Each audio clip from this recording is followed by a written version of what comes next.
Bien, bonjour à tous, content de vous retrouver après une année déjà de passé. La récolte 2022 a donc démarré. Nous avons donc débuté le 14 juin avec les premières orges. Les débuts, comme bien souvent, n'étaient pas extraordinaires, avec des rendements assez faibles, une qualité très moyenne, notamment au niveau du calibrage qui était plutôt entre 60 et 70%.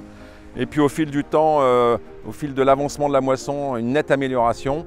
Et puisque à aujourd'hui où c'est quasiment fini, on est donc à notre objectif qui est même dépassé, on est à 350 000 tonnes avec 80% de calibrage de moyenne et une protéine qui est à 10,4. Donc globalement, pas de soucis et on en est ravis avec un écart notamment à signaler au niveau des variétés puisque Faro est vraiment la variété qui ressort en tête au niveau qualité et au niveau rendement. Donc c'est quand même bon à signaler, sachant que Faro représente 80% du volume. Après l'interruption due à la pluie, nous avons donc attaqué le blé, avec là aussi un démarrage un peu difficile, des rendements qui étaient plutôt faibles. Et puis, quand on regarde la moyenne aujourd'hui, c'est quand même beaucoup mieux.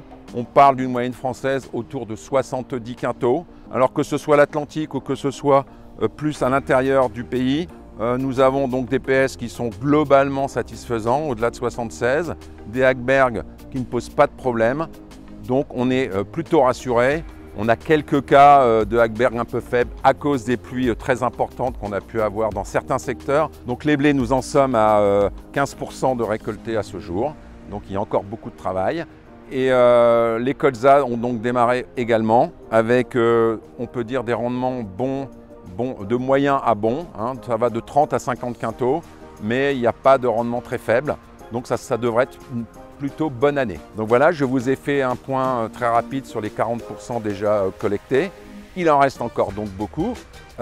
D'ici là, je vous préparerai un point sur les marchés dans leur ensemble, espèce par espèce, et il y a énormément de choses à dire, notamment avec ce qui se passe en Ukraine.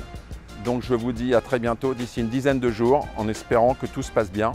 Et je vous souhaite donc une très bonne fin de moisson.